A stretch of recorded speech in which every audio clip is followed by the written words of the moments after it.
This is Optimal Health Daily, episode 1951. 5 Ways to Boost Your Spiritual Endurance by Cylon George of spirituallivingforbusypeople.com. And I'm Dr. Neil. Hey there, welcome to another Sunday bonus episode. This is where I like to share an episode from another podcast in our network, usually overlapping a bit with what we talk about here. Today we're talking about spiritual endurance rather than physical endurance. And this one comes to you from my brother's podcast, Optimal Living Daily. You can find that podcast wherever you're hearing this. So with that, here's my brother Justin along with his commentary as we optimize your life.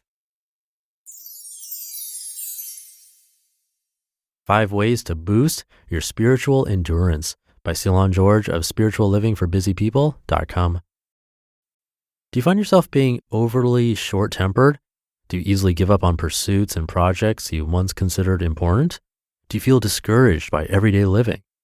It's quite possible that your spiritual endurance is low. It's nothing to be ashamed of. We all have periods in our lives when we feel like we cannot endure.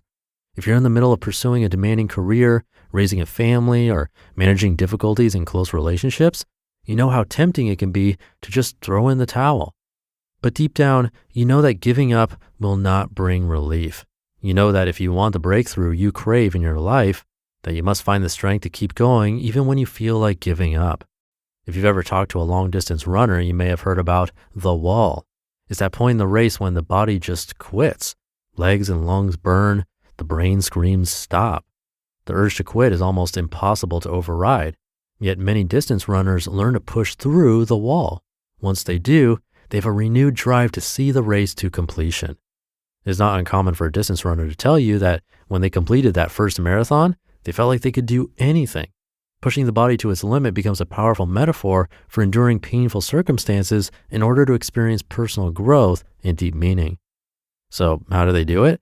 How can you do it? Here are a few suggestions. Number 1, slow down. Probably the most cruel aspect about the wall is that it happens near the end of the race, about mile 18 to 20 of 26.2. The feeling of coming so far only to be confronted by the wall is probably the most demoralizing feeling you can have. The few miles left in the race feel like an impossible chasm to cross. Admittedly, I've not run a marathon myself, though it's on my bucket list. My wife has though, and when I asked her about the wall, she said, "It was the hardest thing I've ever done in my life besides having kids." When the wall hit, she said, "I slowed way down and focused on one step at a time rather than how much distance I had left to cover." When you hit the wall of life, you pretty much have no choice but to slow down. Approaching this period with great intention can make all the difference. When I lost my job a few months ago, I was suddenly forced to slow down. With a much freer schedule, I could spend time reflecting on my life and what I truly wanted to do for work moving forward. It allowed me to find work that brings much meaning and enjoyment in my life. Number 2, set small, reachable goals. Another helpful tool my wife used to help her complete her marathon was to set very small, reachable goals. For instance, she would set little goals like, I'll make it to the next telephone pole, or I'll run till I reach the black car parked on the street. Each time the object is reached, a new goal is set. You can also apply this principle to your personal life. You can set goals such as, I'll get through the next hour without losing my temper, or I'll write 100 words in the next 30 minutes.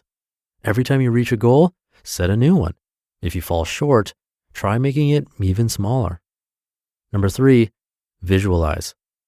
On days when I've gone running and wanted to stop, I would visualize a cable attached to my chest and to a winch on the other end cranking me forward. If you're procrastinating on doing something hard, visualize yourself doing that thing in a state of flow. See yourself being in the zone and focused with everything coming easily to you.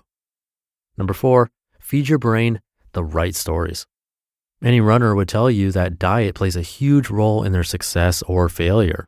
Just like preloading with high-quality carbs can help prepare the body to prevent or overcome the wall, feeding your mind with the right stories or brain food can make all the difference in your endurance. To discover the default and unconscious stories you tell yourself, grab a pen and paper and just write down the first thoughts that come to mind. You may find yourself writing things like, I'm not good enough, or I don't have what it takes, or I'm too tired to go on. Challenge your default thinking by finding evidence contrary to your beliefs. What situations have you been able to endure in the past? By whose standards are you not good enough? Is it possible to adjust those standards? Once you've challenged your thinking, tell yourself the very opposite thing to your default thinking, even if you don't believe it. Think I can instead of I can't at every turn. Number 5, pray or ask for help. Though running may feel like a solitary sport, runners will tell you that having a running partner helps them keep going. They may also pray or meditate while they run to stay focused and keep their minds off the pain. They may even take in the beauty of their surroundings. These are all things you can do if you feel like giving up. Try taking the focus off yourself. Look around you. What's going well? Who are blessings in your life? Who can you call or take out to dinner? Have you whispered a prayer today? Challenge the belief that you're out of options. It's almost never true. Keep going. I get what it feels like to be at the end of your rope, but you don't have to give up on yourself. If you're feeling down and out, if you're feeling like you've run into a brick wall, know that you're that much closer to a breakthrough. The rewards in life go to the few who have the stamina and endurance to go just a little further. You can easily be one of them. So get up, dust yourself off, and keep going. You just listened to the post titled 5 Ways to Boost Your Spiritual Endurance by Cylon George of spirituallivingforbusypeople.com. And thank you to Cylon George. Come by spirituallivingforbusypeople.com to show him some love. I remember doing that same strategy of running just to the next marker. I like that strategy. And for things outside of running or exercise, also the tip about going outside of yourself, gratitude exercises to get you out of that headspace of giving up or volunteering. These types of things that change your focus to the external can definitely help a lot. It's worked for me in the past. I actually did a gratitude journal every day for probably about a year. And personally, what I found is that for me, it's more helpful to do it when we're not in the best headspace. So instead of just doing it all the time, well, I'm sure that's still way better than not having a practice at all. Personally, I like using it to change your mindset. Otherwise, it can become sort of automatic, maybe not taken as seriously as it should. Just my experience. Again, I'd still rather do it every single day than not at all, but every day can be too big of a goal if you're starting out. Anyway, I'll leave it there for today. Hope you're having a great day, great weekend if you're listening in real time, and I'll be back tomorrow for Minimalist Monday, where your optimal life awaits.